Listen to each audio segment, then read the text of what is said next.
All right, so here's one of my favorites, prosciutto pretzels. So I like to start by cutting the prosciutto into thin ribbons, making it easier to fold into the dough. Then you're going to take your dough ball and you're going to roll it out to the size of a large pizza. Layer your dough with that salty meat and then fold the dough over to give it another roll. You're basically trying to create layers like a biscuit. Now cut your meat-infused dough into 5 pieces and then roll them individually into the shape of long rope. Don't worry if they're not all the same, it's home cooking. It's supposed to look custom. Now bring a large pot of water to a boil with a 1/4 cup of baking soda and submerge those beauties one at a time for 20 seconds. Finally, put them onto a baking sheet, give them a nice egg wash and a sprinkle of sesame seeds. No sea salt. In the oven 425, 18 minutes, and you'll be ready for dunking into your favorite mustard or cheese sauce of choice.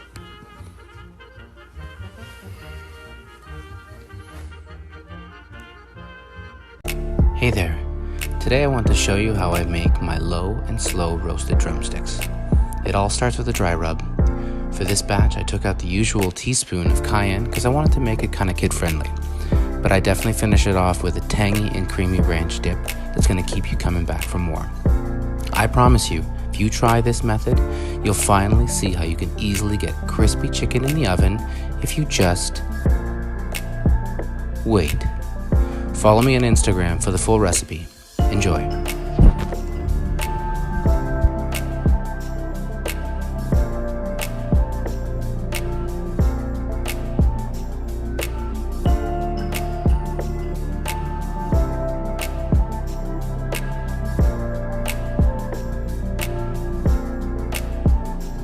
Here's my take on a classic soup and sandwich.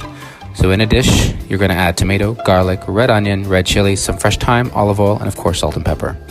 Into the oven at 450 for 40 minutes to roast. When it's done, you're going to throw your roasted veg into the blender with some fresh basil, a can of coconut milk, 3 cups of vegetable stock. Waz it up and set it aside while we build our sandwiches.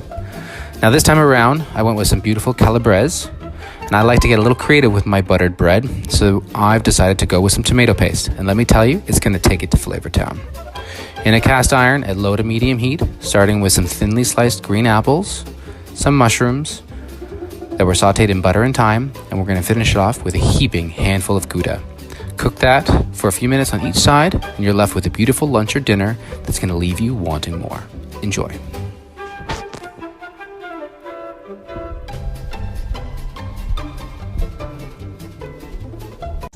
All right, it's time to make some cast iron pizza. So we're going to start by greasing the pan with olive oil. Then we're going to take our pizza dough that we've rolled out and we're going to drape it over the pan.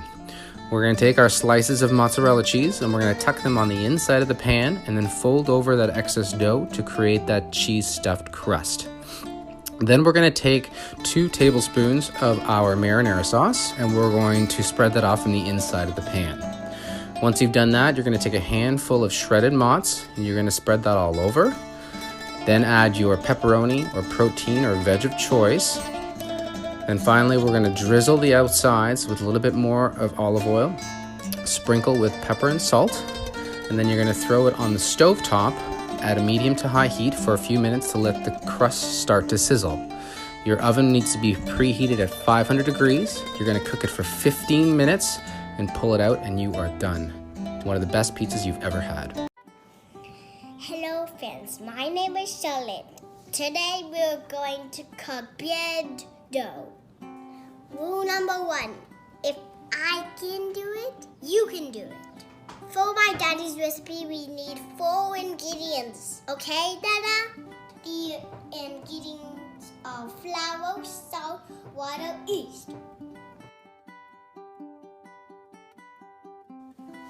Oh, it's ready.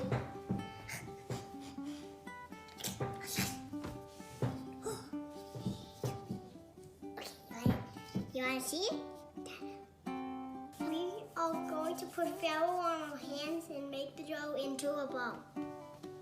Now we're going to cut the bowl in half. Now the bread is ready. Now I can show you how. Can't do it.